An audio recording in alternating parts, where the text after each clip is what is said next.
Hello, ಎಲ್ರಿಗೂ ನಮಸ್ಕಾರ. ಎಲ್ಲರೂ ಹೇಗಿದ್ದೀರಿ? ಪ್ರತಿಯೊಬ್ಬರು ಚೆನ್ನಾಗಿರಬೇಕು. ಇವತ್ತು ಗೋಧಿ ರವೆ ಉಪ್ಪಿಟ್ಟು ಮಾಡೋಣ ಅಂತ ಬೇಕಾದ ಸಾಮಗ್ರಿಗಳು: ಬೇಯಿಸಿದ ಗೋಧಿ ರವೆ,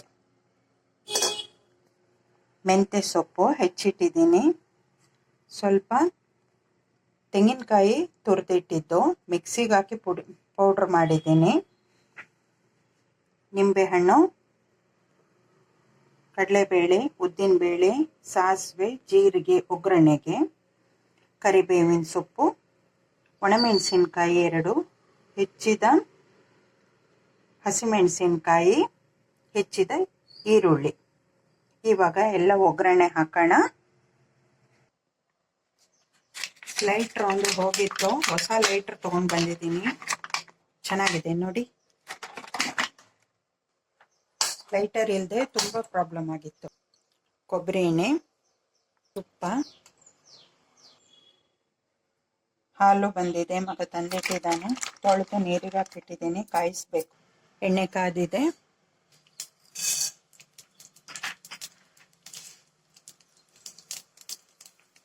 ಸಾಸಿವೆ, ಉದ್ದಿನಬೇಳೆ, ಕಡಲೆಬೇಳೆ ಹಾಕಿ, ಸ್ವಲ್ಪ ಇಂಗು ಹಾಕ್ತಾ ಇದ್ದೀನಿ, ಒಣಮೆಣಸಿನ್ಕಾಯಿ, ಜೀರಿಗೆ, ಹಸಿಮೆಣಸಿನ್ಕಾಯಿ, ಕರಿಬೇವು, ಈರುಳ್ಳಿ ಬಾಡಿಸ್ಕೋಬೇಕು.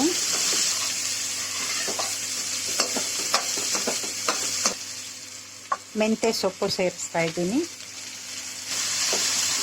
ಬೇಕಾದಷ್ಟು ಉಪ್ಪು ಹಾಕ್ತಾ ಇದ್ದೀನಿ. ಇದು ಸ್ವಲ್ಪ ಬೇಯ್ತಾ ಇರಲಿ.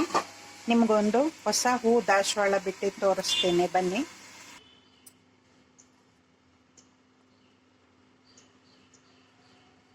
ಇದು ಗಿಡ ನೆಟ್ಟು 1 ವರ್ಷದ ಮೇಲೆ ಆಯಿತು. ಇದು ಫಸ್ಟ್ ಟೈಮ್ ಹೋಗಿ ಬರ್ತಾ ಇರೋದು. ಮೆಂತ್ಯ ಸೊಪ್ಪೆಲ್ಲ ಚೆನ್ನಾಗಿ ಬೆಂದಿದೆ. ಅರಿಶಿಣ ಪುಡಿ ಹಾಕ್ತೀನಿ. ಇದೆ ಗೋಧಿ ರವೆ ಹಾಕೋಣ.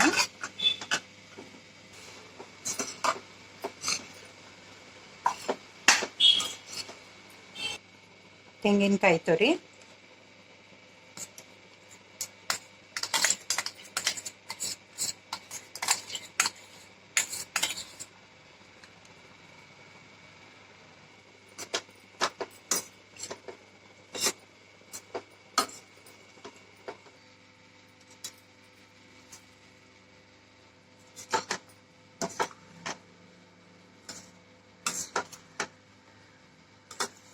ಗೋಧಿ ರವೆ ಉಪ್ಪಿಟ್ಟು ರೆಡಿಯಾಗಿದೆ.